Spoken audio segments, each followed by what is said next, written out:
It was 5 days before the Passover feast. This was a time for God's people, the Israelites, to remember how God saved them from slavery in Egypt. This was a big deal. But Jesus was about to make the way for us all to be saved from an even worse kind of slavery, the slavery to sin. Sin is the wrong things people do. Jesus came to Jerusalem to celebrate Passover, and when he did, a crowd of people carrying palm branches welcomed him as their king, their Messiah. They shouted, "Hosanna," which means, "Save us, please." Jesus was going to save them, all right, but not in the way they thought he would. Not everyone cheered for Jesus, though. The chief priests and Pharisees were religious leaders, and they wanted to stop Jesus.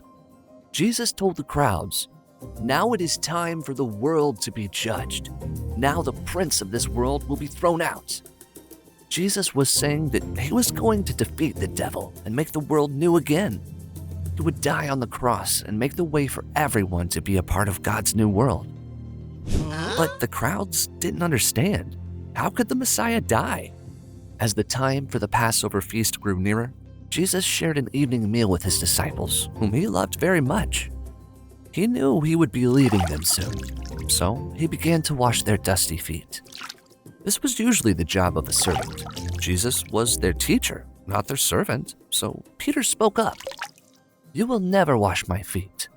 But Jesus said, "Unless I wash you, you can't share life with me." Jesus was washing their feet as a picture of how he cleaned sin out of our hearts. Sin makes us slaves, and like dirt, sin clings to us. King Jesus does the work of a servant to clean us. He died for us, saving us from the wrong things we do. Peter, like all of us, needed Jesus to clean his sins so he could live as part of God's kingdom. When the meal was over, another disciple, Judas, betrayed Jesus, who was later arrested and taken to the Roman governor Pilate. Pilate's soldiers mistreated Jesus. They beat him and made fun of him. Jewish people, including religious leaders, gathered outside Pilate's palace. They said Jesus lied about being God's son. They wanted Pilate to crucify Jesus, to kill Jesus by nailing him to a cross. Pilate spoke to the people, "Should I crucify your king?" But the chief priests told Pilate that the Roman emperor was their only king, not Jesus. So Jesus was led outside the city and nailed to a cross. There, he suffered and died.